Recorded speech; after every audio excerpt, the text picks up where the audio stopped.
idea of Hemingway and J.K. Rowling being a tortured genius grinding through. If you're a really good writer, you can do that. But I think people should lean more toward writing is getting the clay on the table, editing is shaping it into the sculpture. The cost of writing dropped 10,000% with the advent of AI. AI sucks as a writer. I don't know if I agree with that, and I'll tell you why. The 12 tests that consistently determine whether a book will sell 1 million copies. The big ones are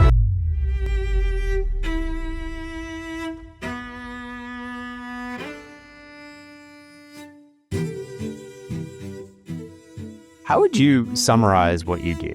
I help authors go from idea to successful book. It takes a variety of shapes. You know, sometimes I'm helping them with the actual production of the book, sometimes just editing, other times focusing mostly on the launch. I'm an author myself. I've done 20 years in video productions, but I'm just helping authors with their books. You're a 3 times, if I understand this correctly, New York Times bestselling editor. What have you learned about writing that you wish more people knew? The best books are written for 1 or 2 real people on the other end. And a lot of authors write as though they're speaking to a huge general audience or to their perceived fan base, the entire fan base. It's the fastest way, in my opinion, to kill a book. Because it's not interesting.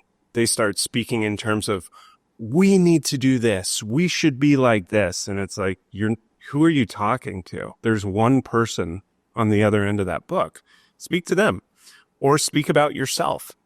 I learned this. And if you want to apply it, you can do this. So the most powerful, interesting books tend to be written for one real person in mind. And the paradox is they tend to reach a lot more people that way. And that person can be the author. Are you making something that you want to consume repeatedly?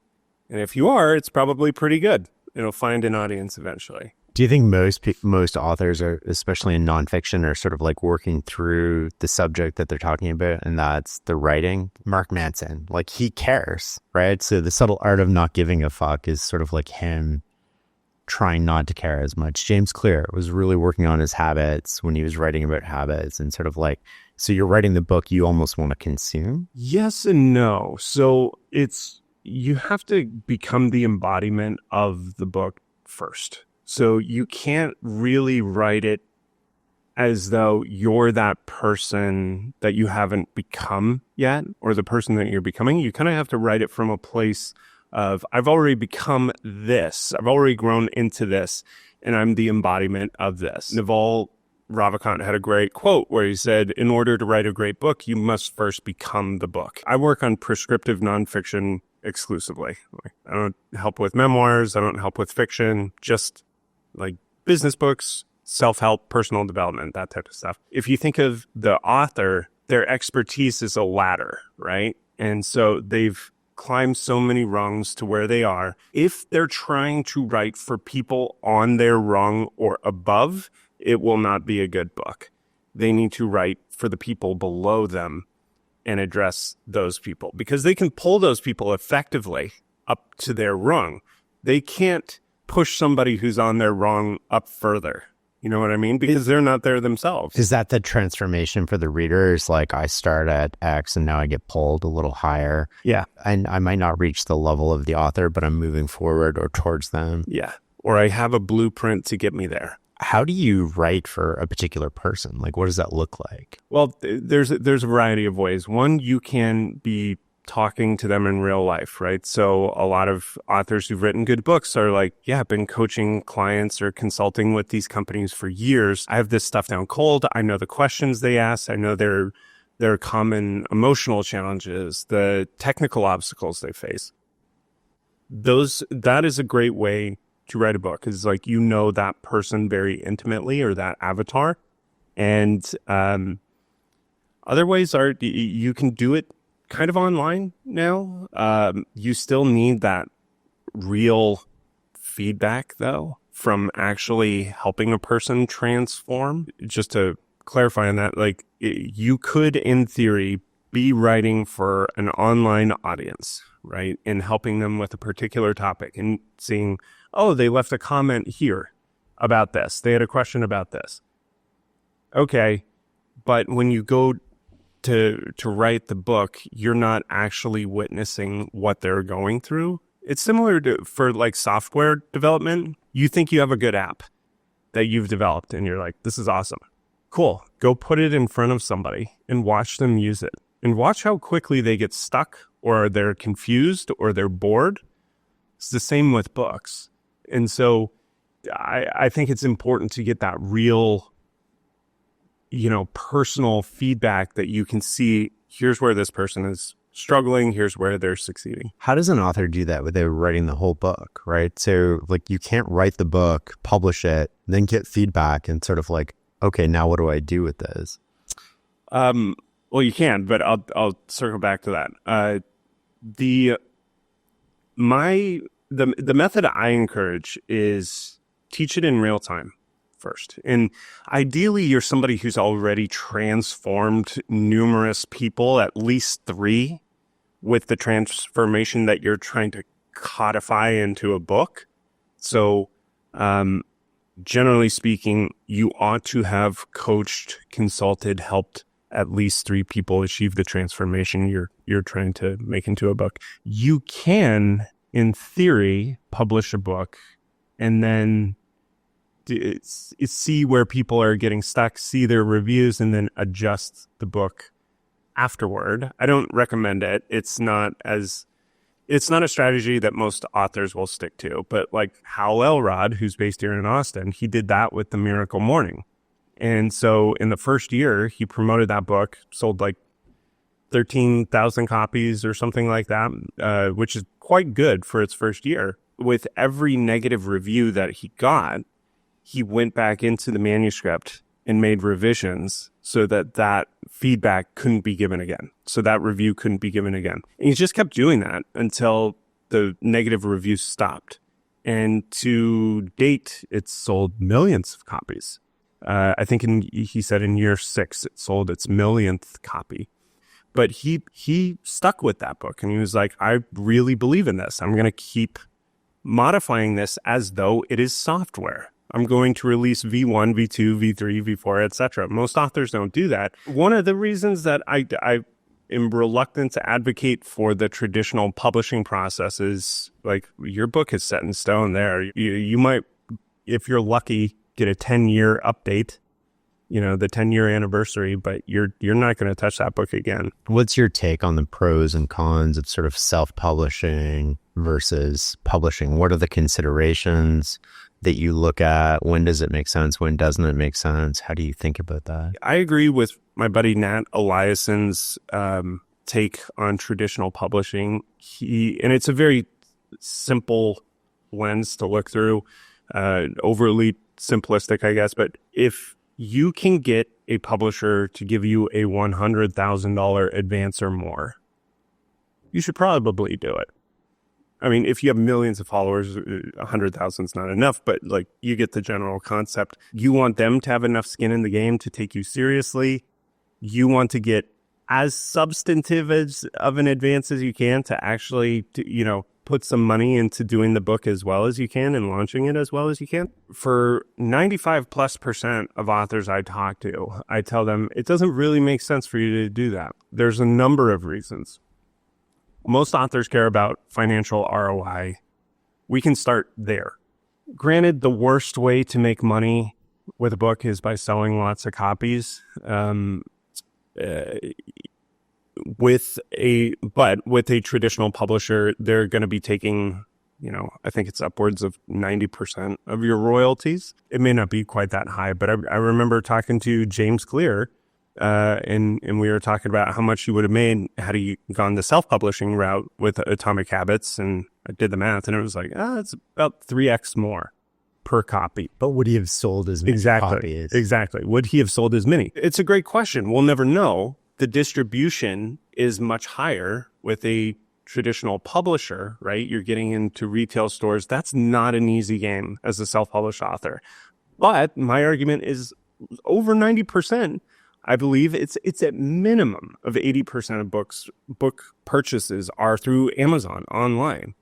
So if you're applying the 80-20 to book sales, self-publishing typically makes sense. You should invest in making the best possible product.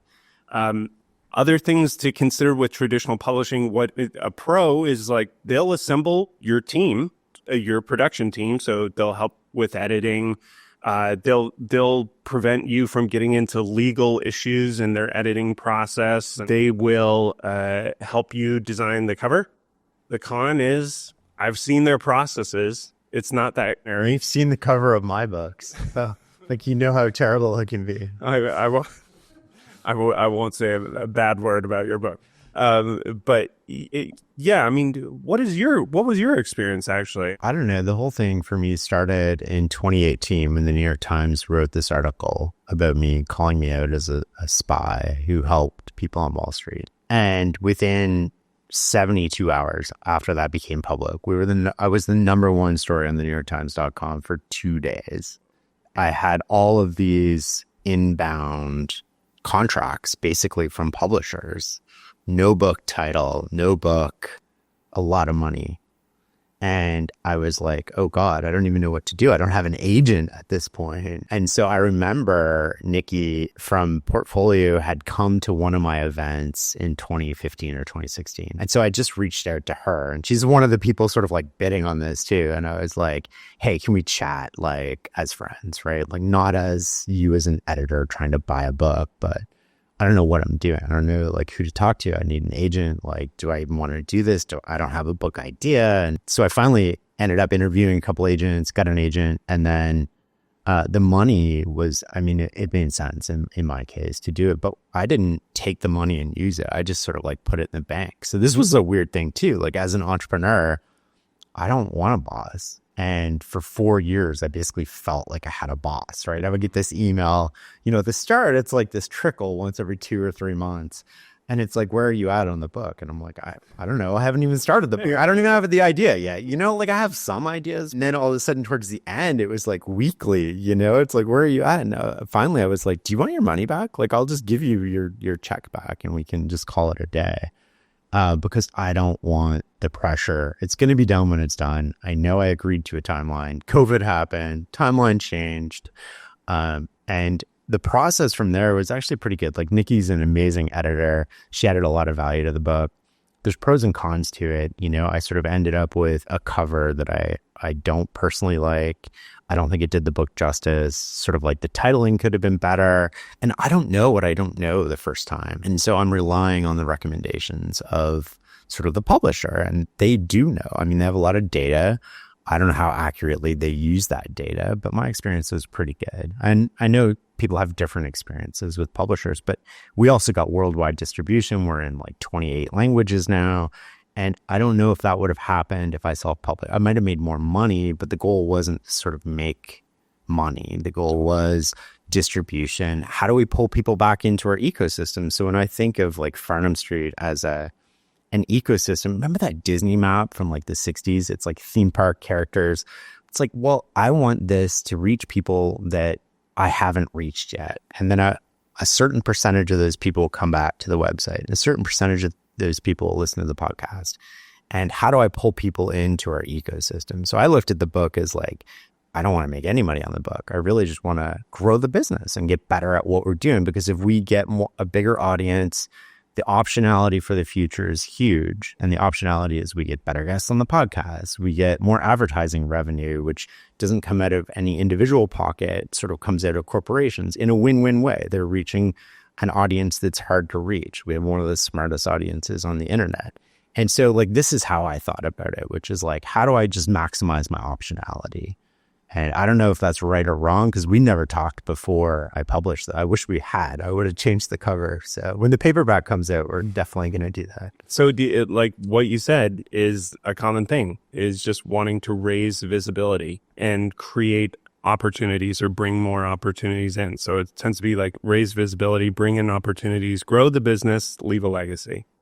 Tends to be with nonfiction. I'm curious with your cover in the title, what was the process with how did you end up there? where you're publishing a cover and a title that you're not crazy about? Well, the subtitle came first, actually. So I had the Turning Ordinary Moments into Extraordinary Results, and I loved it. And then the title was like 10 people basically brainstorming a title, from my agent to the editors to people who work at the publisher. And we're just back and forth until, we're like weeks away from printing. This is where it gets really tricky, right? So it's like in everything in my body, and I'm writing a book about decision making, and, I'm like, this feels push, and I'm like trying to pull back, right? I'm like, slow down. Like, it doesn't matter if we hit this deadline. It doesn't really matter. But they're like, no, we've got the book, like you're booked into the printing queue. You're like, this is happening. Yes. And, effectively, it's like, we will take over one way or another, and the book is no longer yours. And you sort of get this message, and it's like, well, I want to slow it down. I want to test it. I want to sort of like figure it out. And I want to come up with different options. Didn't have time to do that at that point in time. So the process sort of like, you get to a certain point, and had that been 3 months earlier, I totally could have stopped it before it was sort of like booked into printing, before we had the buyers buying it, before the bookstores had bought it, before the sales agents go out. You can sort of slow it down. But once that process gets rolling, you're sort of at the whim of them, and you do the best you can given the situation. Right. Now, having written a book, if I write another one, I'll take a different approach to that whole thing. So you lost creative control, which is like a common thing. Well, sort of, yeah. I mean, effectively, that's what happened. I mean, Right. It sounds a little, on a continuum, it sounds probably very far right. Right. Where it's like slightly more pulled in than the screen end of you were a participant, obviously, Yes. and you were the main. But once they accept your manuscript, title or not, like, they can pretty much do what they want with it. Exactly. Contractually. Yeah. And that's like, two entrepreneurial people. I find that is very difficult oftentimes. And like, obviously, you and I are friends with people who thrive in that and like have done extraordinarily well. Yeah. Ryan Holiday, you mentioned, Tim Ferriss, James Clear, like these guys have and continue to do well. I'm not taking anything away from that, but I have seen the other side as well, where entrepreneurs are dumbfounded by decisions made by their publishers, or like creative control being taken in a way that they're like, this actively hurts us. Because both sides have pros and cons, and both sides can be done wrong. I do want to say, like, most people screw up self-publishing. Yeah. They don't do it well. And so traditional publishers are right to stick up their nose at self-publishing. But it's like, to your point, if it's your first go-round as an author and you don't know what you're doing, the likelihood that you'll step on a landmine that hurts your book during the self-publishing process is even higher than if you're working with a traditional publisher. Well, I've done self-publishing too, right? So we took the great mental models. I created a publisher effectively from start to finish, where we created content. We got creative. We laid it out. We found printers. We printed. We found distributors. We stored. We monitored storing. We fixed the updates. We're constantly doing Kindle revisions. It's a lot of work. Yes. It was like a full-time person, if not more, just from a maintenance point of view for 4 books, let alone sort of like doing any other books. Yeah. Yeah. It's a lot. It's also expensive up front, typically. Oh, totally. I was paying $8. Like, people don't understand the economics of self-publishing from a hardcover perspective. Sort of like audio and Kindle are great because the margins are good. But from a hardcover perspective, we were paying $8 US, $7 US approximately for printing. We were charging $30 for the great mental models on Amazon, which means we get 15. Mm-hmm. Then the distributor takes approximately $3 per book. Then there's shipping costs per book. There's storage costs per book. By the time like the hardcover sort of worked out, I think we made like 50 cents to maybe $1 a copy from a hardcover point of view.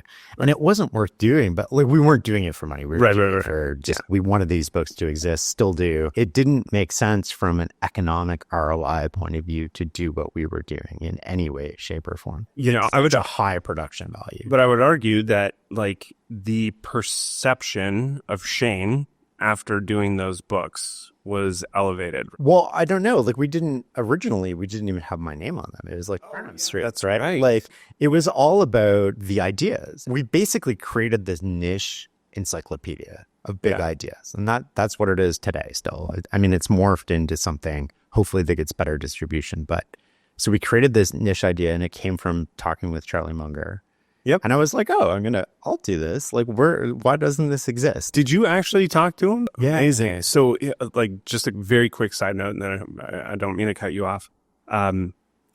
My one of my good friends' moms was the CEO of John's Manville, and so she would hang out with Warren Buffett and stuff. And I was like begging her, please tell Charlie Munger when he was live to publish a book on mental model. That would have been amazing. Yeah. Yeah. The closest he came was, I guess, The Psychology of Human Misjudgment, which if we had a fifth book in the series, like I wanted to tackle psychology, but we couldn't do it as well. So he actually gave us permission to distribute like the accurate version of his talk online. And if that's awesome. As a bonus, if you sort of if I was publishing a fifth book, that would be it. But I can't tackle psychology as well as he did. No. By any shape or form. I wish he would have done what we did in his words with his ideas. I mean, we did the best we could. Right. It took 7 years to create 4 books. Oh my gosh, dude. Yeah, there was you, and I think Michael Simmons did a course on mental models, and it was like, I'm grateful you guys did that. Oh, yeah. Right. Yeah. Munger, all he did was Poor Charlie's Almanac. I feel bad even saying that because he's so ridiculously great. Yeah. I so wish that he had done that while he was live. Me too. 100%. And so like my name wasn't even on it. I don't even know if it was in the original version. Like it was all co-author. We had multiple people. We had no bylines. We're not into like that stuff. It was more like The Economist, right? It was like, let the ideas stand on their own. And we did that for 3 versions, and we had 3 different people working on those versions. And now, sort of my name is on the cover, but there's massive contributions from everybody else. Sometimes I'm the least of the contributions, but from a sales and distribution point, it makes sense to have my name go first because we can't fit all 3 names on the cover the way that we design them. And like the covers actually look really good. Yeah, they're great. So where do people go wrong in self-publishing? You said like... Where to begin? I think there's a lot of places they go wrong. From the reader's perspective, I would say that they typically don't have a good cover. And so they immediately kind of shoot themselves in the foot. Traditional publishers will typically put out solid covers. When you're self-publishing and you've invested a bunch of time and money and you haven't made any money on the work, and it comes time to putting a face on the thing, a lot of self-published authors are like, I'll go to Upwork, or I'll hit up my designer friend who puts together PowerPoints and I'll pay them $500. And it always results in something unremarkable. You have to pay an artist, a book cover designer specialist, to create the boldest thing that you possibly can. So go deeper on that. Like, what does a book cover artist know that most people don't? What makes a great cover for a book, and does cover matter? Oh, yeah. So this would probably be a conversation you'd want to have with like Pete Garceau, who did Adam Grant's covers, James Clear's covers. He's brilliant. Or Zoe Norvell. She created a great site called I Need a Book Cover, and it's just a directory of the top cover designers in the world who consistently work with the big 5 publishers. So they're specialists in cover design, not in general design. Like they just do covers. What does that mean? Like, what are the nuances to cover design? I reached out to Pete actually because I was like, oh, for the paperback. Right. But we're years away from that. But for the paperback, I was like, I want to work with you. I think it was Chip Kidd, the guy who did the Jurassic Park cover, effectively said something like, it's haiku all on one page or something, but it's basically the embodiment of the entire book within an image that you instantly understand what the book is trying to communicate in a way that compels you to pick it up and read the dang thing, which, like, when I say it sounds like kind of mechanical because I'm not a designer. I don't pretend to be one, but I've talked to enough designers to realize like this is a real legit specialty. And it's similar to YouTube, where the right thumbnail versus a average mediocre thumbnail that's clearly been created in Canva by the producer of the video, the right thumbnail will outperform 1,000x. Yeah. And And I'm not saying like a cover will make or break a book. That's not true. Like the book has to stand alone as a good product, regardless of the cover. So I don't want to sound too cosmetic. You like pick it up. Yes, and it's got to evoke the right feelings and from the target reader, like your target and it should be aligned with the story of the book and everything. So like, there's a cover by and I think he was in the FBI or CIA, but he was basically a guy who would build rapport with people in other countries and flip them, like make them into informants. So it was a very social or very specialized social skill to be able to do that. Very difficult. And so he wrote a book, I think it's called It's Not All About You, or It's Not All About Me. And this cover looks like it was created in Microsoft Word. And it's the classic like white 3D clay, image with like very basic arrows pointing out from it. It's an awful cover.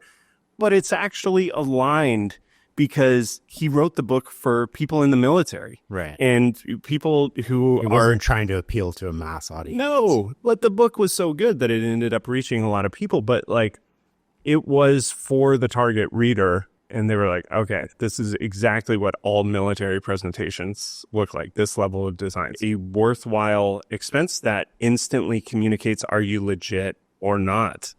Is this a good book? The cover is a direct representation of quality inside. Yes. Okay. Yeah, absolutely. I wonder if we could go through like what makes some of the most popular books like great covers. And this is again a conversation more with a designer, but I think they tend to be iconic, in that it is bold and differentiated. A lot of cover designers find themselves being given creative direction of like, I just want it to look like that person's cover. Right. I just want it to feel like that. And that's useful on some levels of like, hey, kind of stay within these guardrails. And it's also helpful to give a designer like, hey, these are covers that I hate. Right. Right. There's kind of genres of cover design. Like you'll see, kind of Malcolm Gladwell type, rational optimist type, where it's all white and there's like one little image and then the rest is like kind of an elegant serif font, right? That communicates this is an intellectual book. So you can give them kind of guidelines to stay within to communicate this is that type of book.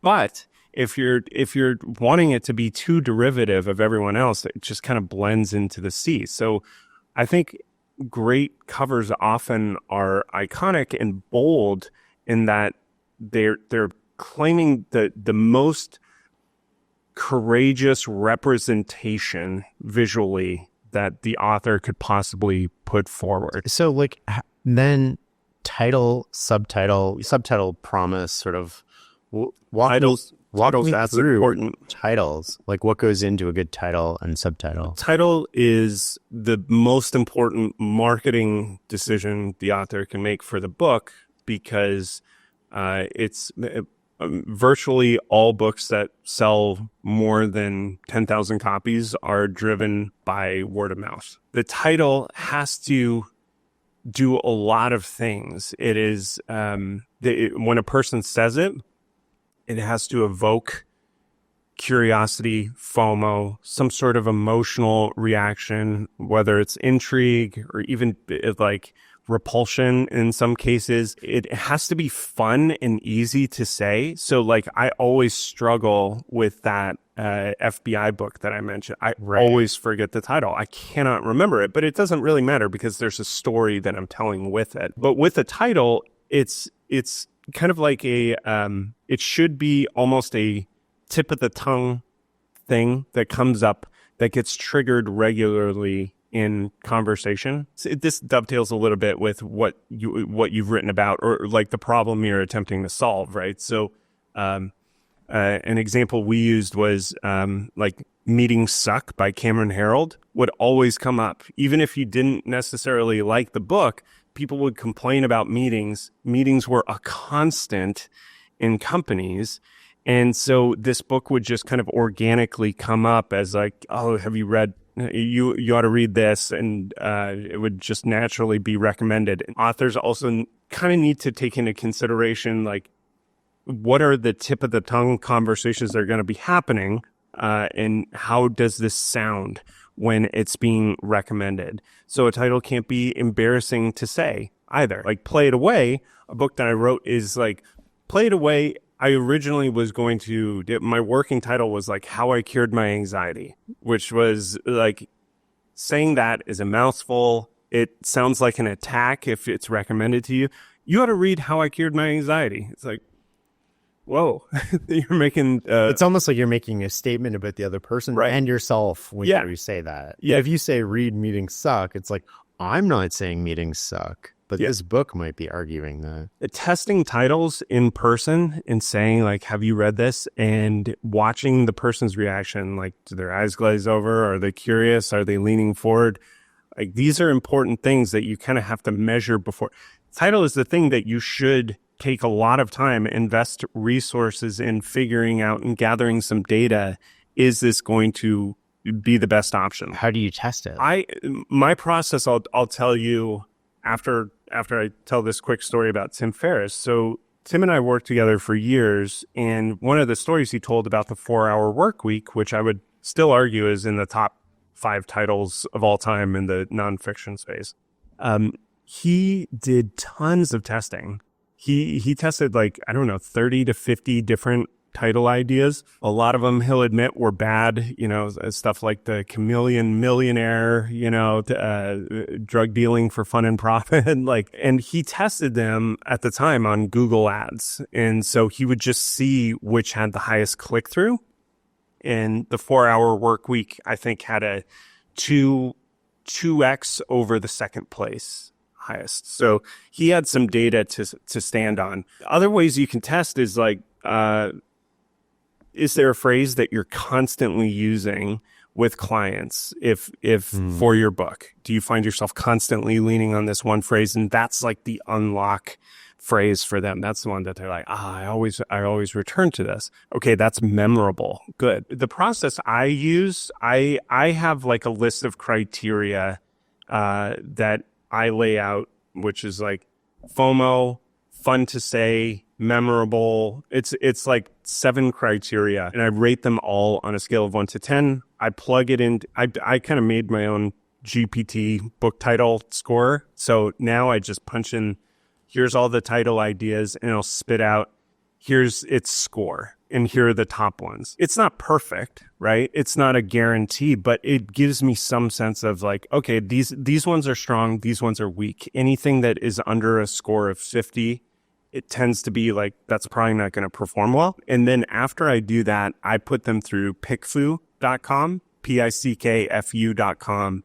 And that allows you to do real quick testing with audiences and polling, and to see their feedback on why they like a title or why they dislike a title. So an example was, I was working on a book that I was trying to figure out, should I call this Paid to Play or Fuck Work? I polled on PickFu, and F Work performed pretty well. But when I dove into the data, all of them had the wrong expectations for the book. That can kind of be solved with a subtitle, but not really. Right. It's showing that, all these people want like a funny book about venting about how much they hate work. I'm not writing that book. That's not what this is at all. If that's their expectations going into this, that's going to equal negative reviews. Because you're not meeting the expectation. Precisely. Yeah. You want to get that data. You want to test your assumptions. With stand-up comedians, they'll sit and write a joke, right? And then they'll be like, that's pretty good. And then they'll go perform it in front of 10 audiences, and they're like,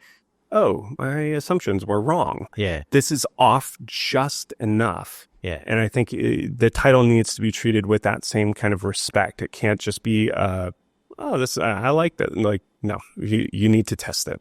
How important is the structure of a book so you've got a title, you've got a cover, now it's structure. This is like the thing I geek out on a lot, because I think this is the thing that if you over-index on structure, you'll be in a really good spot. Like I can send a self-published author confidently off to do their thing if they over-index on structure. So what I mean by that is you should be spending a ton of your time.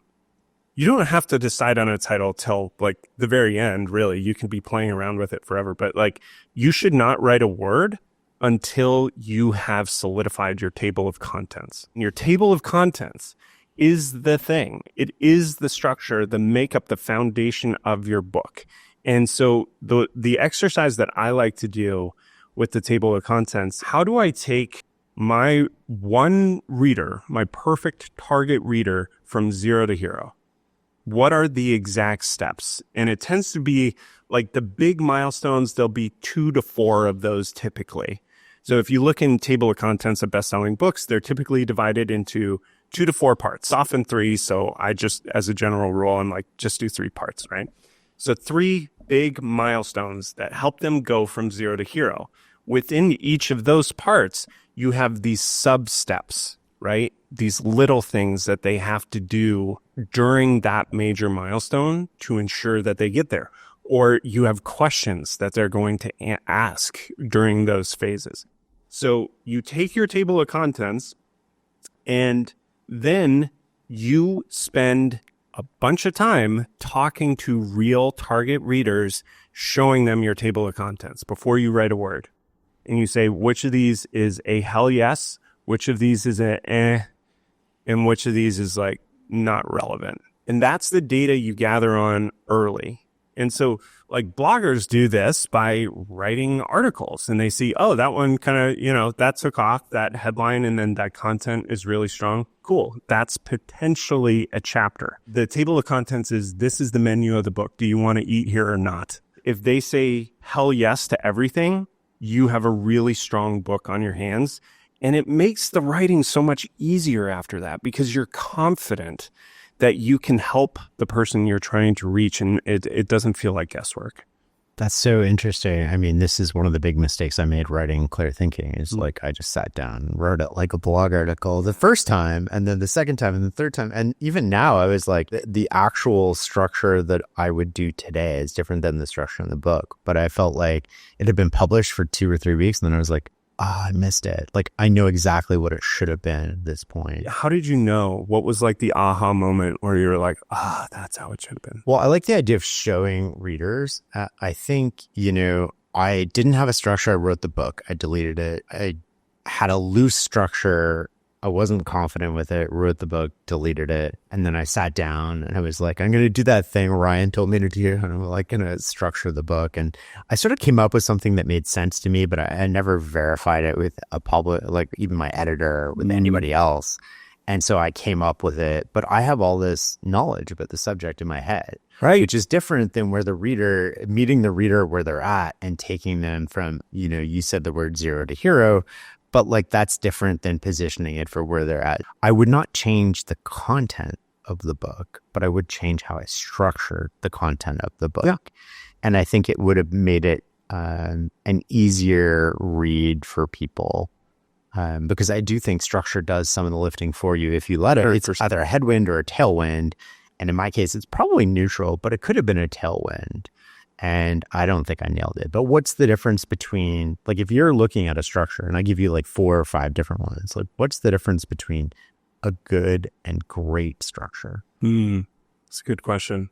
Well, I'll say to that point, I had an author come to me recently, and he was told, like, hey, the publishing house that I'm working with, they gave me this as like the template to write my book. He said, I feel like I don't know if it's a good book or not. I'm too close to it. What's your take on this? And I looked at it, and within a few pages, I was like, dude, I'm sorry, your publisher screwed you because there's no structure here. The table of contents was literally like, it looked like an afterthought, like a thing. Here's what you fill in after you're all done. It's the exact opposite. It'd be like, we're building a house, so I want you to start picking out light fixtures and like your furniture. It's like, what are you doing? No, your publisher it made a very bad move that wasted you a bunch of time. And now we have to figure out how to structure this. And like that takes almost as much time as just like rewriting the thing. Well, the writing's super easy actually once Right. you nail the structure, because then you just do a substructure. Like, what does a chapter look like? Right. And then you can sit down and it's really easy at that point to Yeah. sort of write it out. Well, not easy, but you know what I mean. Right. It's easier. And so I'd imagine it's pretty similar in like songwriting, right? If you don't know the concept of a bridge and a chorus and like like these beats, and you're just told, write a song, you're probably going to write a terrible song. But if you have the structure that you can lean into, it will at least be more representative of what humans process. Similar with stories, right? You talked to a storytelling expert recently. Story structure is always the same, pretty much. It's once upon a time and every day until one day, and because of that, and because of that, and because of that, until finally, and ever since that day. Right? Or it's the 3-act structure, climax, resolution, all that stuff. I think the best structures, quite simply, are what the reader wants, what the reader wants and needs. And so you can't get that if you're guessing. You said it yourself. You have the curse of knowledge, of expertise. And so you're so close to your topic. What is remarkable to you is confusing to who you're trying to reach. And what's boring and trite to you is fascinating to who you're trying to reach.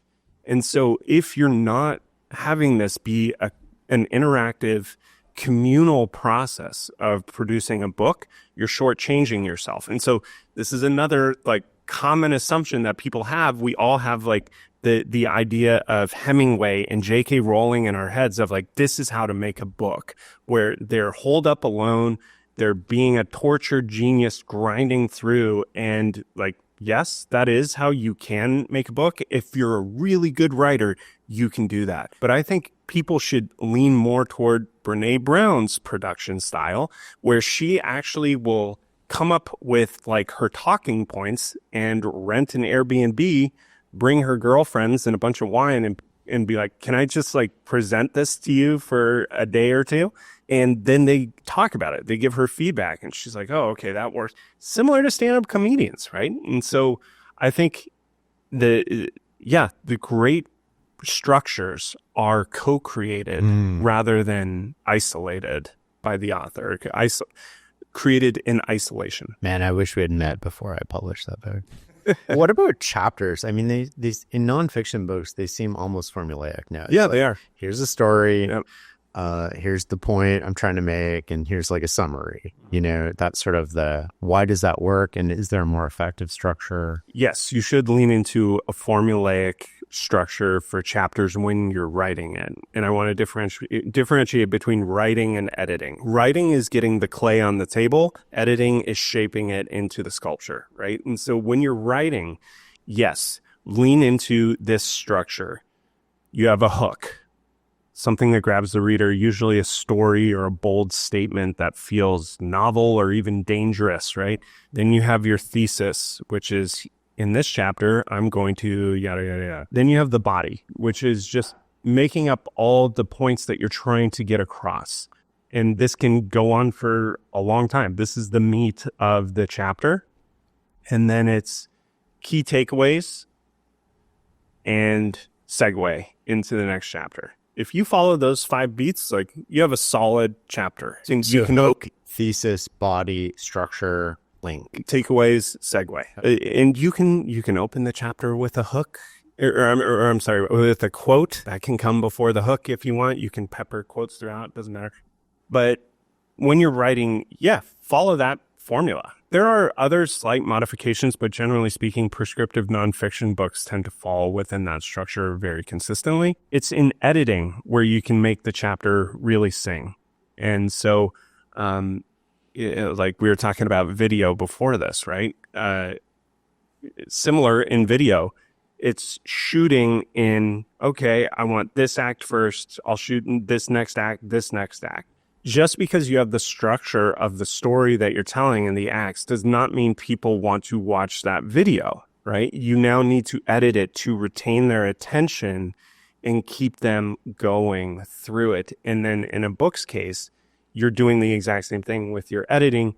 You're editing it in such a way that they are not only staying engaged, they're taking action and implementing when you want them to implement. They are highlighting stuff like it feels important. They're maybe even taking pictures of stuff. It's like you have these key points that you know, similar to software, when the reader gets here, I know they will do this.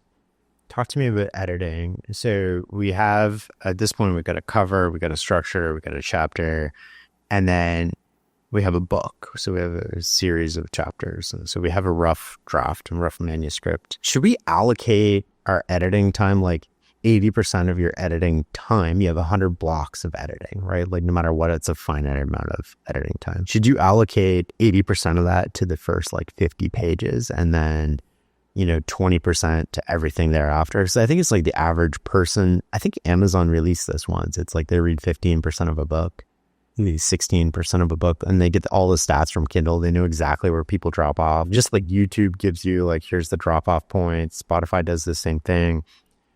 Amazon doesn't give that to authors, but there's drop off points. And so should you allocate your editing time equally across the book or upfront? Upfront, 100%. You are correct. It's the YouTube hook. It's the retention graph. It's the exact same with books. And so with a book, if you assume that maybe 60% of readers are going to read the introduction, 100% of people who open the book are going to read the first page of this book.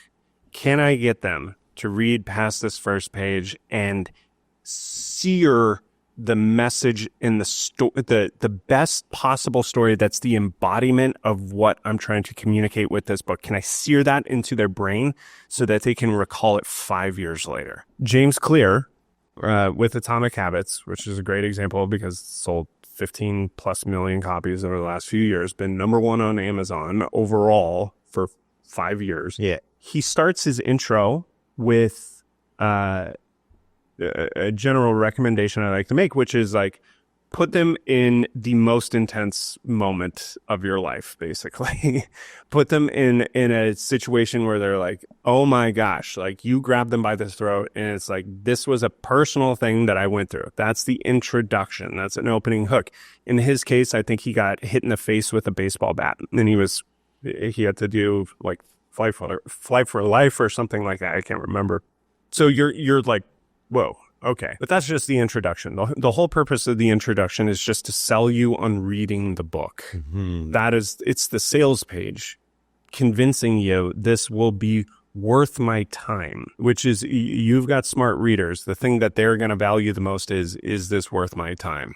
Yeah. Right. And then the first story in chapter 1 should be the encapsulation of the message that you're trying to get across. It should be the most memorable. It should be the thing that you're like, oh yeah, of course. And so like, if you look at great TED Talks, Simon Sinek, if you just watch the first 2 minutes of his Start With Why, he does a dead simple, draws 3 circles that anybody, a 5-year-old, could remember and then draw and show their friends, like instantly gets the point across. Similarly, that's what you can aspire to with prescriptive nonfiction. What I think James did so well in Atomic Habits is he front loads the book with the best stuff. And a lot of authors make the mistake, both self-published and traditional, they'll bury the best stuff in the back of the book. And it's like, what percentage of your readers are even getting to that? Yeah. They'll start with theory of like, here's how we got here. Yeah. Here's the history of this topic. Can you believe the history of Well, guess what? Like, I'm trying to change my life and I'm busy and I have it. Right. Make it practical. Let's go, dude. Yeah. Like, hit me with your best stuff right here. If you want to spend some time pointing out the stakes of how important this is, cool. Like, let's talk about that and I'll pay attention. But like, I'm on this journey. I signed up. Let's go. Don't make me work for it. I love that. We've talked about a lot of numbers. I think so far we've had like 10,000, 100,000, million books. We've used these milestones. How do we think about those in terms of percentiles? So like what would be a 90th percentile and 99th? And I'm imagining a million is like 0.001%. 0.003 of all books ever published, right? Like, so what would be the 90th percent? Is that like 10,000 copies? I'd say 90th is 1,000 copies, probably.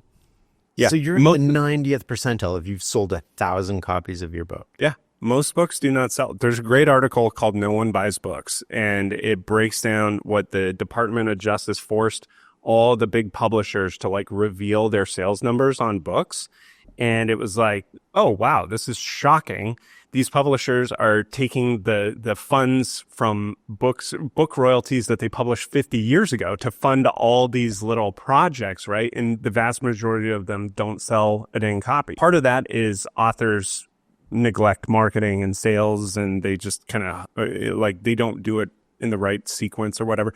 Other parts of it is people didn't even want those books. Like the market doesn't demand them, and the book wasn't good enough to take off on its own. And so it's a mix of variables. But yeah, like the average book sells less than 1,000 copies over the course of its lifetime. And so my focus with clients I work with is like, let's get you to that threshold as efficiently as possible. Anybody can do it if you're doing the right sequence of things. Most authors don't do it. So it would be 1,000 for 90%. Okay, so what's 100,000? 100,000, that I would probably put at 90. I'm just making this up. I don't know the exact, but like 98, 99% for sure. All books ever published. For sure. There's 500,000 books plus published every year. That's crazy. 20 of them sell 1 million copies, and most of those are fiction. You know, nonfiction tends to not move huge volumes. Have we lost track of sort of like what numbers mean? Like I think of this politically when we toss around billions, but in the context of books, I'm thinking like people are like 10,000 books. That doesn't sound like many. I got 12,000 Twitter followers, you know, like how, but it doesn't translate. Like 10,000 is a lot of books. It's a lot of books. Yeah. Especially if you've written one that actually impacts those people, that they actually read, that they actually implement and use to get real, tangible, visual change in their life. I mean, that's what ultimately propels these books to do well. That can be scary too. Like I've gotten 2 emails now from people who've read the book and they're like, I broke up with my fiance after reading this book. And I'm like, oh God. Well, you ultimately did them a painful favor. Right. Maybe, but I've been like reading this going, oh boys, like what have I done? I would absolve yourself of that guilt because they'd made that decision already. But like we talk about inertia and how you take over a relationship. Yeah. So you end up just sort of progressing, but you're not consciously progressing. Right. And they were like, yeah, I realized like this was just happening. Yeah. It was like, oh God, like. So these emails about usefulness, they don't always put a smile on your face. True. But our brains, unfortunately, are hardwired to pay attention to the negative, right? So a palate cleanser. What is an email that you were like stoked to get from a reader? Well, you know, I have this weird thing, and just being a little bit vulnerable here, I don't hear compliments. And like my mind... Like you reject them or they just pass through you or what? My mind turns off. Interesting. And I'm working on this because like I do want to... I think at some point, like if you want to dive into the roots of it, it's like somebody used it against me or took it away, right? Used it as power, which removed my freedom. If somebody says something nice about you and, you know, you believe it, then you want them to keep thinking that. And so if they're manipulating you, it becomes like a source of power of them over you. Well, this is how I don't know, like I'm working through this because what happens with me is like the minute I think I'm predictive, right? Like the minute I think somebody's saying something nice about me, my brain turns off. Like it literally just passes through. But on the other hand, you have a program that says this is not helpful to me. I'm going to ignore nothing. You know, like, and I might love the person, I might respect them a ton, but like, this is good news. Like, I don't need to hear the good news. But on the other hand, this isn't a self-worth issue. It's literally like, this is not useful to me. No thanks. But I have a predatory, almost like instinct when somebody's saying something negative. It's like, what are they saying? Is that true? Is it not true? Like, how can I use this piece of feedback to, is there a hole in my boat? Is there, you know, do I need to fix this leak? And so it's like always skewed towards the negative. And I've talked to people about this. Like even James is like, I remember the negative reviews. Of course, everybody does. Positive reviews. Yeah, so it is a common thing. I don't want to act like you're completely normal in the front that you pay more attention to the negative than the positive. Are you that way in like sports and stuff? Are you everything. You'll only negative? It's almost only, yeah. I would encourage you to consider. It sounds like a super boring book. Have you read The Inner Game of Tennis? Yeah, a long time ago. Right. That again. Probably. Maybe right at the wrong time. Yeah, I mean, you've seen with kids, Yeah. right? Like you're a dad, so do kids flourish under negativity, criticism, or under reinforced positivity? It's obviously a balance, carrot and stick, but like if it's all stick, it stops to work. But it doesn't impact, anyway, I don't want to go too into the weeds on this. It doesn't impact my happiness in life, my satisfaction. Like if I see a 5-star review on Amazon, I'll read it, but it like has no, it doesn't stick. If that is a part of you like, yeah, I know? No, not at all. It's just sort of like, this isn't necessarily useful. And please don't go leave like negative reviews now. Do you want me to read them and like assimilate the, and it works for any compliment in life, right? It could be like, you've hosted a good party. As soon as somebody's like, oh, I had so much fun, like my brain, and I'm still paying attention. Yeah. I'm in the moment, but I'm like, oh, this isn't. As long as it's not like a self-worth issue. Like one of my best friends, like for a long time, he would reject compliments because he was like, you're wrong. Like that's not. And so now he has to like repeat the compliment. Yeah, sit with it, and but yeah, that's not your case. Talk to me about lists. Like a lot of authors have the goal of making the lists, right? So the most common ones being the Wall Street Journal list, which went away, which was a pure bestseller list. For people who don't know, that was statistically the books that sold the most, regardless of publisher, no editorial control. The New York Times list, which is the only major list now these days that people think in their minds that they hold a mark of quality, right? And that's an editorialized list. And so a lot of people set their goal as like, I want to be a New York Times bestselling author. I've helped authors hit the list in various capacities, some a little bit, some like very intensively. I've had authors come up to me and say, my goal with this book is to hit the #1 New York Times, sell 1 million copies, and get on Oprah's couch. You are going to be disappointed. The joke I make is it'd be easier for you to do 6 months of therapy instead. Because a lot of I want to hit the list is at its core, I want to be validated as super legit. I want to be picked. It's similar to the traditional publishing in some ways for some authors, not all authors, right? But some want to just be picked by the tastemakers and say, you're good. There is a validation. Yeah, absolutely. Yeah. There's validation. But I would argue that like, it's so, let's get into the logistics before we get into like the psychology, I guess, of it. So I hate hitting the New York Times bestseller list in how much effort and logistical headache that comes with it. You have to sell, if you're going like in an average time of year, anywhere between probably 10 to 20,000 copies. A safe place to bet is 15,000 copies. So you have to sell 15,000 copies right out of the gate. How many copies did I say the average author sells over the course of their lifetime?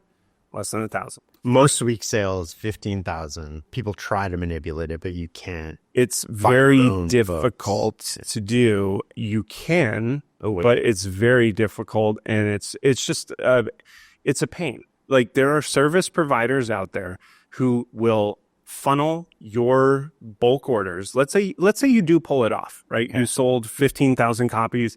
That's times like $30, right? So you have sold $450,000 worth of books. That's a lot. Now you have to hand that money to a service provider who will then funnel it through certain retailers who will make it look like they aren't bulk orders and that they're geographically distributed across the United States. They need to couple those 15,000 copies with as many individual addresses as they possibly can and then send those books to those people. That alone is just ridiculous, right? Because you have to communicate like these are legitimate sales. There are other service providers, and I'm reluctant. I'll say Rory Vaden. He's great. Like he knows what he's doing. I'm reluctant to mention other service providers because this space of we'll help you launch your book and hit the New York Times is filled with people who will charge you hundreds of thousands of dollars and not guarantee a thing.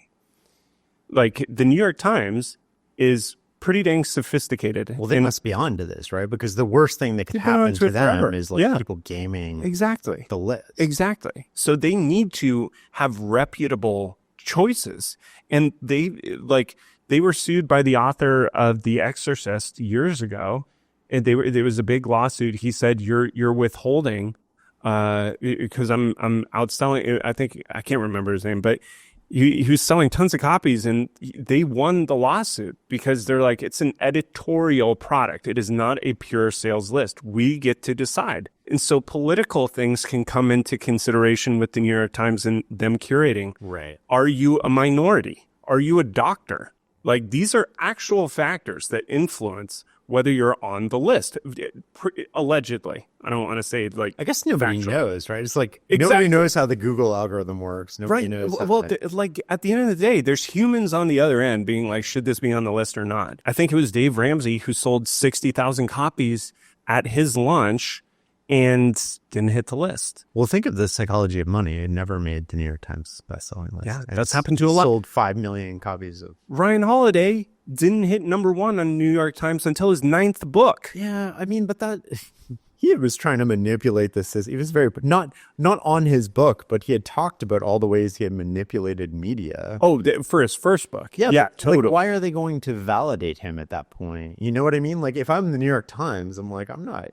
This is what I've heard. They have screwed over enough politicians and billionaires with their books at this point that they had to come up with a set of criteria that guaranteed you hitting the list. Not necessarily number 1, interesting, but they can put you at number 8, number 10. What's the criteria? Do you know? The criteria in this, again, is put a big asterisk of Charlie probably doesn't have this right at all. But it's a certain number of copies sold through certain retail people or retail that geographically maps. It is a percentage of those being ebooks, not audiobooks, ebooks that have been read a certain percentage. Oh, interesting. And so you can't just buy a bunch of ebooks and they all register as 0%. Which would actually be a sign of you're manipulating it, right? Correct. Yeah. Okay. Again, New York Times, they got a budget to set up some sophisticated trackers, and they've had this list for many decades. So a mix of traditional PR, legacy PR. So like, you're on radio, newspaper, TV shows that are hitting a certain number of regions in the United States. You're hitting all these markets. Okay, that tracks to the number of sales that you have. Digital, interesting. A certain number of, and this is pure guesswork, but like a certain number of blog articles that have come out, a certain number of podcasts that have come out, a certain number of Facebook engagements, Twitter engagements, like. And I mean comments and reshares, not just like likes, right? And so it has to basically map. They have to be able to see on a holistic level, is all this tracking with the minimum number of sales that we require? Ali Abdal, I don't know how many copies he sold, but it was under 15,000 at his launch. It was a lot, but it was under like the general recommended. This is the other thing you have to take into account is which month are you releasing the book? If you pick December, like my client Cody Sanchez, who is, very confident she can hit it. But I was like, dude, like this is the worst month you could pick because you have to sell double. It's a book buying season. Sales. Yeah. Whereas August is like for nonfiction. Atomic Habits will sell 50,000 copies that month. And it's been out for 5 years. Good luck hitting number 1 in December. Yeah. That's tough. Selling 20,000 copies versus 50,000, it's exponentially harder. That doesn't guarantee you anything either, right? Like 20,000. You can do as much as you possibly can. But yeah, I mean, you're right. Things go wrong too. Not everybody's publishers like keen on you working with these service providers who do these services. It's so much, and I think it's just kind of not worth it. And so that's one of the reasons, frankly, I like the self-published route, is you don't have to play that game at all. Like, it is a political, logistical nightmare. And I will say to people who hit the list, like, congrats. It's hard to do. And you're probably going to make whatever investment you made into hitting that list back. But it won't be because of the list. It will not be because of the New York. It will be correlative. In other words, all the marketing that you had to do to get it on there marketed you in your business, and you will reap the benefits of that. There's a great video by Anna David called "The Truth About Hitting the New York Times bestseller list." She's hit it, and she's like, "It was the brokest I ever was." Oh, you know, so I think she wrote a memoir, I think, and she was basically like, "Look, it didn't change my life. I eat out on the title and whenever I can, you know, and I'll say it for the rest of my life. It's a legit credential." So I made it. Yeah. Congrats. Through luck, right? Like, just totally didn't follow the publisher's advice on like how to go about it. Had a big list. Yep. You know, sort of just marketed it to the list, but didn't do bulk orders. Just said, hey, you buy one copy, we'll give you the pre-order bonuses. Not buy 10 or 100 or 1,000. Like, it was just sort of low key. And I was, that's awesome. If I make it, I make it. And if I don't, like, I can hold my head high. What was your number? How many did you sell? I'm not going to reveal that. Oh, can you give a range? No. But so like I made it, and the only change that I saw really, and you're right, like you do all the work beforehand. Like I did all the work when I was like, what's the key message of this book? Like, how do I market that to my audience? How do I get people to read it? How do I write a good book? And the only thing that really changed was the distribution in the physical stores. Mm-hmm. They moved it from like the shelf of like new to like a New York Times section for like a week or two. Yeah. And then it like goes back to the whatever. I think we made it twice or maybe 3 times. I think it was twice. I felt good about it. Like that was something where I was like, oh, I have this thing that I didn't know you could buy it. Like I can't buy. Somebody's given me this thing. And for the rest of my life, I'll forever be sort of like a New York Times bestselling author, which is kind of cool. But it doesn't, you know, my signature block in my email doesn't say like, New York Times bestselling author. It's just Shane. Right. There's a clip of Jim Carrey where he goes up and he's introducing an award, and he's like, "I'm 2-time Emmy winning Jim Carrey." And he's like, "When I dream at night, I think about being 3-time Emmy winning Jim Carrey, Exactly. because then I'd be enough." Yeah. And so I think it's a cool credential. Like you can add it to your thing, or to your list. But I will say the traditional publishers, Cody's with Portfolio, right? Mm-hmm. So like they definitely push you to try not to, I would say they don't cross a line in terms of like manipulating it, but they're definitely trying for you to hit that list. I don't know if internally they have some sort of incentive or bonus or something if their authors hit it, but they definitely like, they give me a whole bunch of ideas. And I was like, I don't like that. I don't think that's like high integrity. I don't. You know, it might be right, but it's not something I want to do. I don't feel comfortable with it. So like I rejected a lot of the things that they were sort of trying to get me to do. And they weren't crossing a line into like illegal. It was just things that made me uncomfortable. Yeah. You know? Like, yeah, it's like, well, if I was the New York Times, I just put myself in their shoes. I was like, and I knew I was doing this. That's probably detrimental to their thought process on an editorialized list where it's like they're trying to come up, you know, I'm like, what are the reasons that they would exclude you? But what are the reasons they would want to include you too? And I didn't put a ton of thought into it, but I'm lucky because I have a big audience that I've built up over a number of years. So it's a lot easier for me to do that. Right. And well, like think your brand has a prestigious reputation, right? Like Farnham Street is known as kind of catering to a very smart audience. The New York Times, that's like a good association with them. right? And so I'm not saying that's why they put you on the list necessarily, but certainly it's something they took into consideration of like, oh, the Shane I actually love to see like Yeah. any book, let alone mine, but like watch the algorithm in process, right? People involved, like what are the considerations? That'd be fascinating to watch. It'll never be revealed. It would be. But like at my whole feeling on these lists is like, you're not writing it for the list. You know, it's like you don't make a movie to win a trophy. You don't play a sport to win a trophy. Like you do it because it matters to the people that you're trying to serve. So, am I helpful to the reader? Right. And I don't think hitting the list equals you will get stronger visibility and reach more people for any significant period of time. The list is a byproduct. It should be a byproduct. You can do stuff at launch and you should. And like, I don't advocate not doing your best at your launch. It's kind of like how Bo Burnham's like, if you can live your life without being famous, you should. I think if you can write and publish a book without chasing a New York Times bestseller list or any list, you should. Yeah, you shouldn't be chasing anything, right? Right. Like, you should be focused on just like, your readers. How do I serve the best book possible for exactly them. As a writer, how do you see the impact of AI? The cost of writing dropped 10,000% with the advent of AI, which like historically it's been over $100 for, you know, writers to write. And then it just dropped precipitously. A few years ago when ChatGPT came out, I would stay up after I put my kids to bed and I would just see what it could do.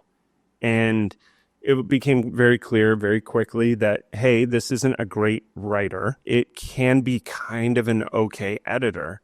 Where I had an unlock was realizing, oh, it's really good at cleaning up transcripts. And if you give it a clean input, a clean structured input, it can do some crazy stuff. So now take this and make it into a chapter. Or something. So now the not to plug my stuff or anything, but I developed a process called First Draft in a Week, where we over-index on structure. We get all the clay on the table as efficiently as possible by using AI on the back end. Like there's no interfacing with it, but like you feed it the right transcript. Right. And it will just spit out a book following all these prompts I've laid out using Zapier and ChatGPT and Claude and Airtable and all this stuff. But it's like magic. It's magic. And there's been these book in a weekend programs forever, and they produce garbage. The way people are thinking about AI right now, I've found in publishing, there's two camps. There's one that's like sticks up their nose at it. They're like, it's a parlor trick, it's garbage. And to those people, I say, you don't know what you're doing with it. You haven't experimented enough to make that claim. If you're making that claim, I guarantee you have not put in the hours and run the experiments. To the others who are AI enthusiasts, they're like, let's strip away the creative process entirely and generate books in 15 minutes. And it's also a disaster because they're going off minimal inputs. Yes.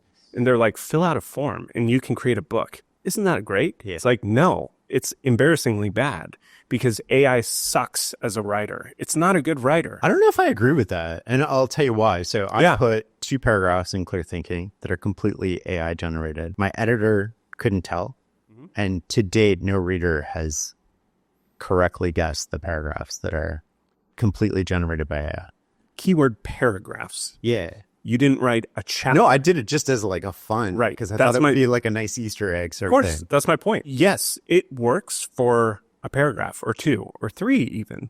But once it hits a certain point, it stops being good. And you can run it through zerogpt.com and it will show you this % was written by AI. Oh, interesting. It can tell. And the data on this is readers will, as soon as they detect it's AI, their retention drops in half. If the exact same paragraph is presented to a reader, I say it's AI generated, the retention drops. Not if you say it, if they detect it. Oh, if they detect it. Okay. Yeah. You have read blog posts and articles, I'm sure, where you're like, oh, this is AI. Yeah, a lot of them now. Right. Yeah, exactly. And so if it doesn't feel human, if it doesn't feel conversational right. and accessible, people won't read it. And so that's what I mean by it's a bad writer. It can do a little bit. It can't do the whole thing. Where do you see this going, though? Because, I mean, this is the worst it's ever going to get at writing. Yeah, I don't know. I honestly, I don't know if it'll be able to thread the needle for hundreds of pages. I don't.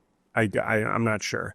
But for now, what I do know is you can produce a book that is conversational, accessible, written entirely by a human being, but leveraging AI in the right way to produce it 90% faster at 90% less. So how do we leverage AI for writing? I mean, with my kids, I'm like, you need to do the work yourself. And you could submit what you wrote to AI and be like, where's it weak? Where's it like, yes, what am I missing? Yeah. And I keep the full history because I'm like, if I ever have to go to the school and sort of like argue, because the school is like anti-AI. And I'm like, this is ridiculous. So you're growing up and that's like telling me not to use Google. Don't use calculators. And so I'm like, you can, but I need the full chat history, right? So that if I ever have to go to the school, it's like, here's what you submitted, here's what happened. But like, how do we leverage AI from a writing point of view today? The ways that I have found that I really like are for idea generation, structure suggestions. I'll often tell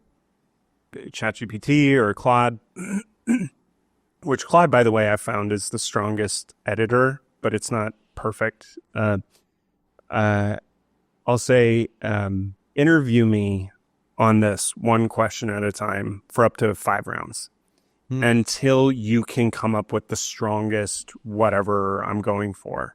Because people, I think, are either not very good at or just don't want to go through the whole process of laying out, here's the precise context. AI is way better at like, let's pinpoint precisely what I need to do a decent job. So if you want to draft something, I would do that as the precursor move. It will yield better results pretty consistently. My favorite use is what I baked my process around is cleaning up transcripts, because conversational is 8 times faster than sitting and typing. And it is, very rarely do people get talker's block.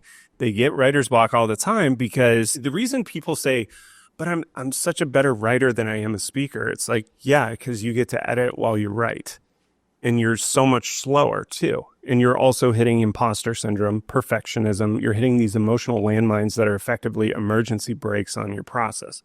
So I say, do it conversationally, but structure it. And then use AI to clean up those transcripts and retain it in your words. You can crush with putting out content. That's crazy. Yeah.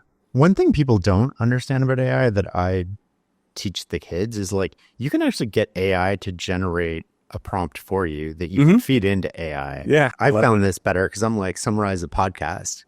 And I'm like, well, I'm writing, summarize a podcast, 4-word prompt. And I was like, well, one day I was like, okay, well, you need to write me a prompt on what matters that I can feed into AI somewhere. And it writes back like 5 or 6 sentences. And it's like a way better job of summarizing the podcast than what I was doing. What have you learned about prompting? Yeah, that's precisely what I do too. I say, give me the ideal prompt that will achieve this outcome. That's really what, like, AI is better at communicating with itself than you are. So just prompt it to do. I think the key is like, people just don't tend to experiment with this stuff. I think we're probably in a small segment of society that actually is like, a lot of people have used ChatGPT, they know about it, etc. But kind of in the same way that a lot of people know about Bitcoin. People aren't actively using it all the time. You might be around people who are, but the vast majority of people aren't. And so I don't know, we're in such an exciting, unique time where it's like, all you have to do is play around with this stuff on a regular basis. Like, that's all you have to do. Just see if you can like break it or impress yourself or whatever. And exciting things come from that. Let's switch gears to marketing. What strategies are most effective when it comes to marketing? Most authors lose at marketing because they miss their shot during the production process to like sow the seeds with their readers. Here's the typical journey of a self-published author releasing a book in the eyes of their friends. Their friends receive an email one day. Hey, I wrote a book. It's out today. Please buy it. Please review it. Please share with your friends. And their friends are like, where the hell is this coming from? Haven't heard from you, or their business contacts. And so no one takes any action because all of a sudden it's just being thrust upon them that you're in charge of my success, person that I haven't really connected with at all, and has no idea, right? And has no idea that I'm making this book or why they should even care. There's zero emotional investment into the book. And so I say most authors lose because they could have been co-creators with their readers. They could have done really simple, easy things that would make the reader feel like, oh, this is just as much mine as it is the author's. Send a survey to your list and say, I'm writing a book on this topic. What are the 2 questions that you have on this that if I answered them, it would make it worthwhile? Or what are the 2 biggest pain points you have in relation to this? The 2 things that you're most stuck on that if I helped you with this, it would be amazing. That's an easy one to start with, right? Another, just announcing it and like hinting at it. Movie studios do this, they spend hundreds of millions of dollars on movies. It's never like, hey, the movie's out right now, you should go see The Dark Knight. It's like, no, they teased like little behind the scenes photos. They had little whispers the whole time. And then you finally got the trailer, and the trailer was a big event, but the movie's still not coming out for months. There's this whole buildup of building anticipation and teasing and whispering that authors neglect. And so you could also send out, hey, here are some title concepts I'm thinking about. Can you vote on these, right? Get them involved in that. You don't have to do pick food. That's another alternative you can do. Hey, I just got I'm thinking about doing a cover. This is where I'm at. Like just sharing updates and being like, this is where I am in the process of this. Even sharing like, oh, today was horrible. This went wrong.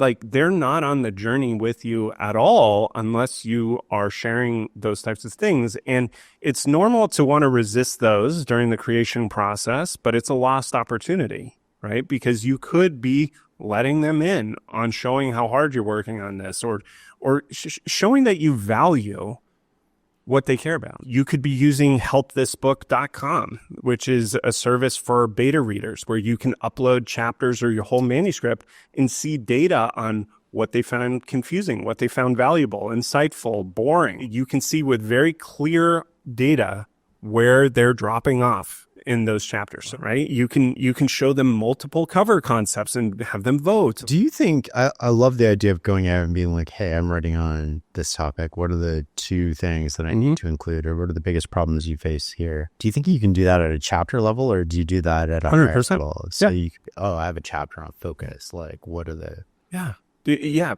My point being, the more involved you can get your community into them feeling like, man, this is really a thing, the easier promotion is, because when you pre-launch, they're buying copies of your book. They're actually talking about it. They're like, I've been so excited about this for months. And like, it's a natural thing. It doesn't feel weird. It doesn't feel forced. They're like in it with you. So we have pre-launch, we have launch, and then we have post. So like, what do I do during launch and what do I do post-launch to sort of make the book evergreen or constantly like bring it up without being obnoxious? Or So I'll define pre-launch to you're building up hype. You're like, the movie hasn't come out. You got the trailer, you got people invested, and then launch. Like the movie's out this week. The movie is out right now, today.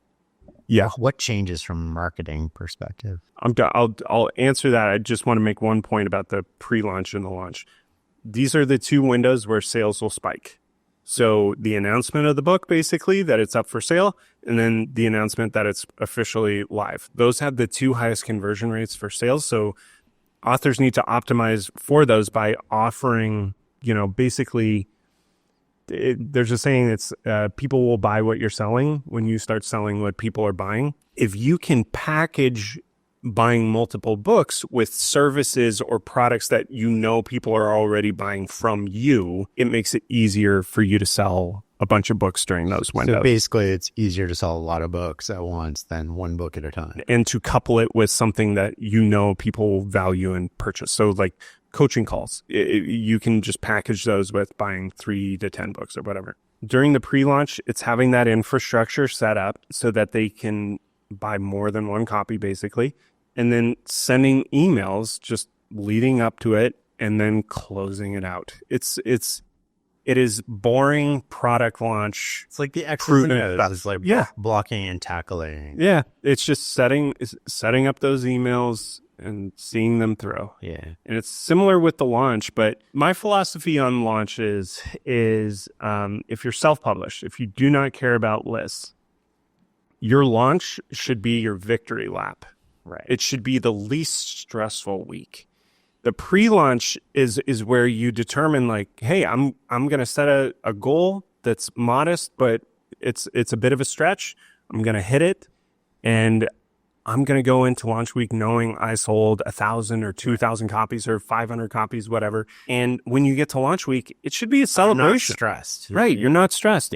You just achieved a huge milestone. I know so many people who watch like launch week, like every minute, like they're so stressed. Yeah. It's horrible. An intellectual baby has come out of your body and you're like yelling at it to like grow up, like be a fully formed adult. And it's like, dude, like celebrate. Like this should be a blissful week that you're celebrating with friends, with family, with peers. You just hit a bucket list item that most people never accomplish. Celebrate. And so that's my emphasis during launch week. You can do an event, and if you want it to be a big thing, if you don't, doesn't matter. But I firmly believe the launch week should be as enjoyable and low stress as possible. And so what about post-launch? So like the book came out, it's like a week later now.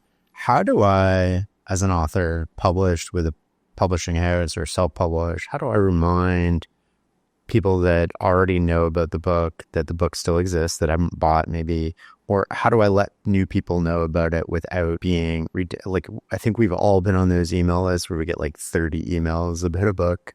And it's like, I got the hint, like create products you want to consume. So like if you got 10 emails about my book and like they were dedicated emails with no other value add, like I wouldn't want that as a reader. Right. And so like, how do we do this subtly? Like who does this really well? Like what can we learn from them? The launch week, the only metric I care about is reviews.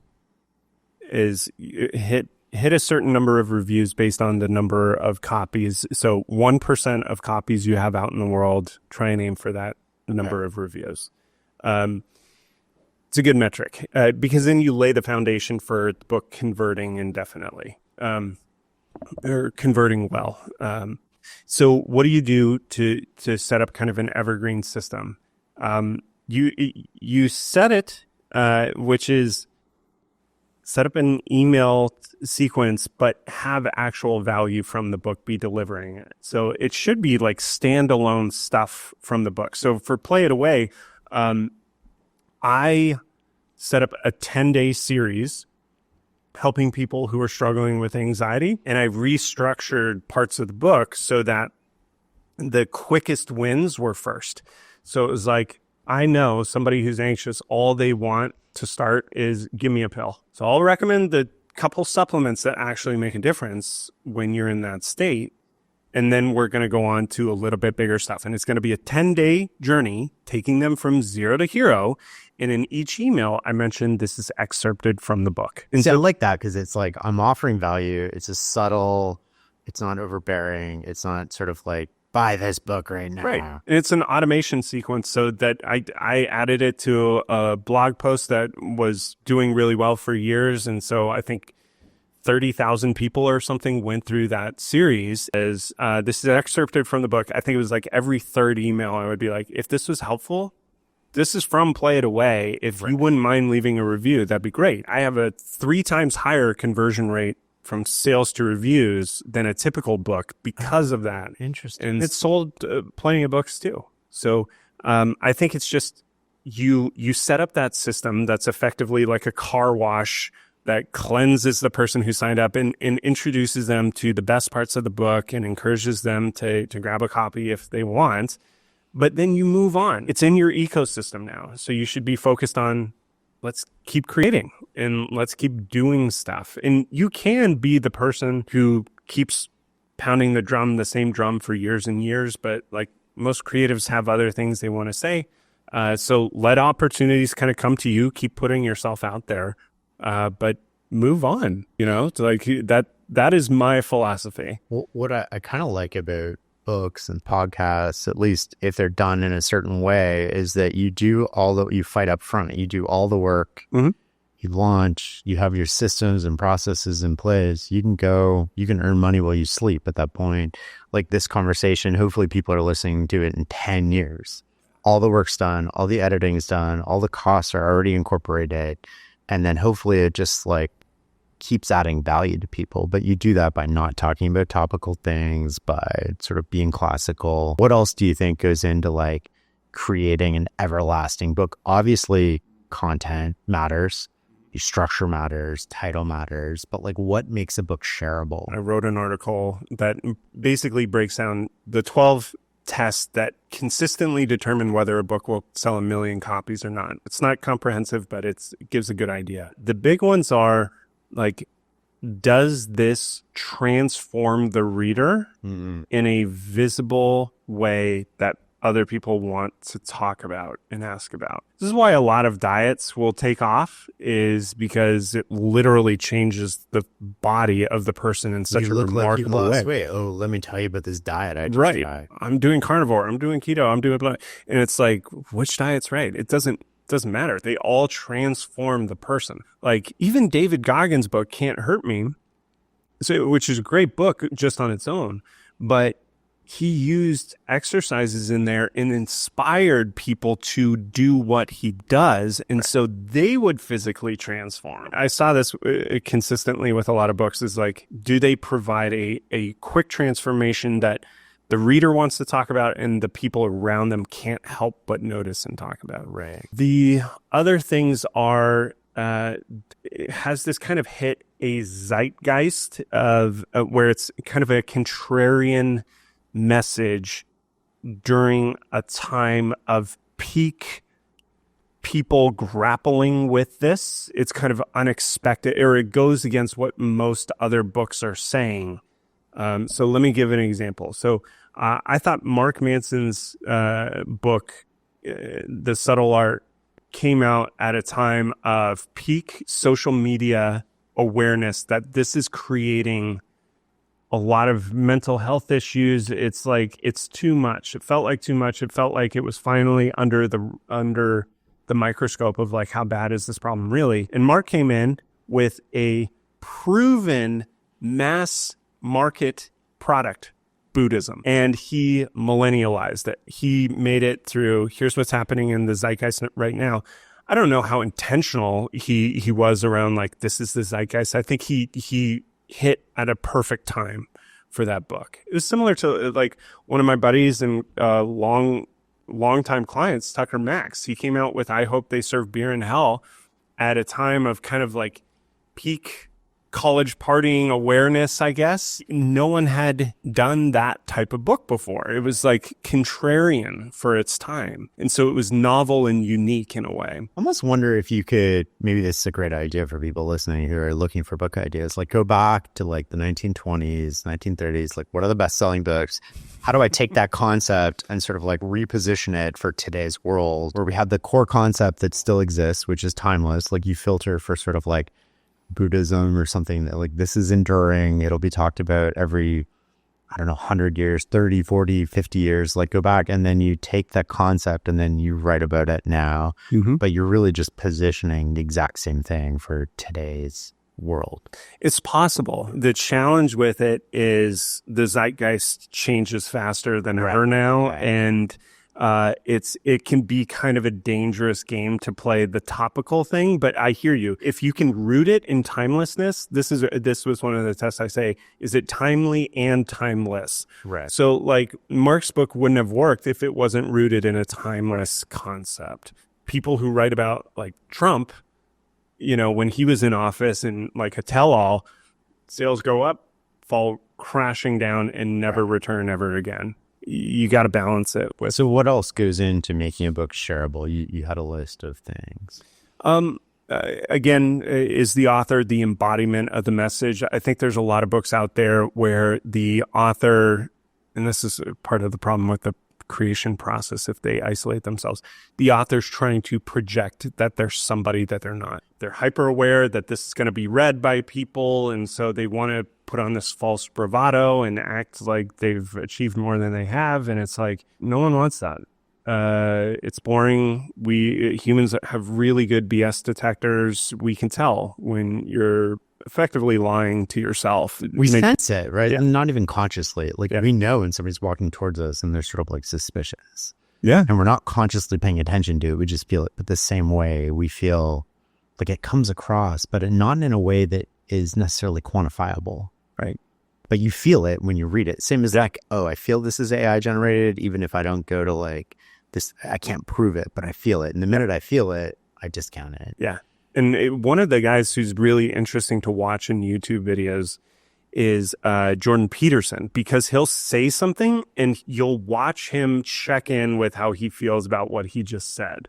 And he's like, that didn't feel authentic. Like you can see him being like, that wasn't authentic. And he'll pivot and say it in a way that he's like, that's truthful to me. It may not be the truth, right? But it's truthful to him. A lot of the stuff he says, it feels solid, right? And substantive. Well, what are the maybe a different direction on this is like, what are the tips and tricks that you see authors doing today that you're like, oh, that's really clever? The last time I was like, oh, that's a clever way to go about that. Interesting. Was seeing Oprah and Tim Ferriss produce books that were interview based. Oh yeah. You know, Tools of Titans. And I forget, Oprah, I think, has done a couple like this. And maybe that format was common before, but I just didn't notice it. I don't really know. I remember thinking that was a very clever way to produce a book that was fun, sustainable, and not a huge heavy lift. I think it's a really hard to pull off for the average person. Oh, you got to be a media. You have to have an audience, right? Like listening to your interviews before you sort of do that. Exactly. I've seen other people try and do that, and it doesn't really work. It's kind of a very small segment that can do that. I've been most impressed. Ryan Holiday and I, we started our careers at the same time, and we were kind of on similar tracks. He's always wanted to be an author. I've always wanted to be just like an entrepreneur who does creative things. I've just been super impressed just watching him through the years. It's been awesome to see his like just steady beat of the drum coming out with books. Book a year. And what people don't necessarily know or remember about him is he started writing marketing books. Yeah. And I think to this point, he's written like 3, maybe 4 marketing books, and they just don't perform as well. Yeah. What he did, though, was he created a category for himself with stoicism, with kind of a dead or obscure topic, and he revitalized it. And we were just talking about that, like going back, taking a subject, and like right, putting it in position for today's world. Yeah, absolutely. Somebody might be able to do that for Epicureanism. Who knows? Right. But I thought it was really cool to watch him test, notice that that's a thing, and then basically create this blue ocean category for himself. That would be like the ultimate tip and trick. And that's actually on my list is, does this create or revitalize a category? Interesting. And so if you can do that, it's like winner take all scenario. Tim Ferriss did this with lifestyle design. Right. And so like tons of other books came out after him on lifestyle design and businesses, but he'd already won because he'd like named that thing. It was a new thing. Lululemon did it with athleisure. Mark did it with The Subtle Art too, because remember all those books came out after with like fuck in the title. Right. He created a category that swears on the cover. Yes. He was the first that I noticed that did that. Creating a category is difficult. And there's a good book by these guys called The Category Pirates called the 22 Laws of Positioning, or it might be the 22 Laws of Category Design. That book, I think, was really smart of them to write because category design is super important. Positioning super important. It's not intuitive. It's not easy. It's similar to like coming up with a book title where you're like, I know this is the most important thing I could do. Yeah. It's not something you can just snap and figure out. Right. You got to really sit with it. You just don't sit down and, yeah. I mean, I don't anyway. Right. It comes with a lot of experimentation. And I think that's the ultimate tip and trick. Experiment in public, see what hits. And once you've found an oil well, just drill. Keep going. Yeah. Well, this has been a fascinating conversation. We always end with the same question, which is, what is success to you? It would have been a different answer several years ago. But success to me now is just a house full of love with my kids, for sure. My kids and my wife. And that is my daily marker of success. What changed? You had kids or something? I had kids. Okay. I had kids. For a long time, I was just career focused. I felt like I was good at what I did. And then I had these narratives around having kids pulling me off of that track. And it's just realigned my values.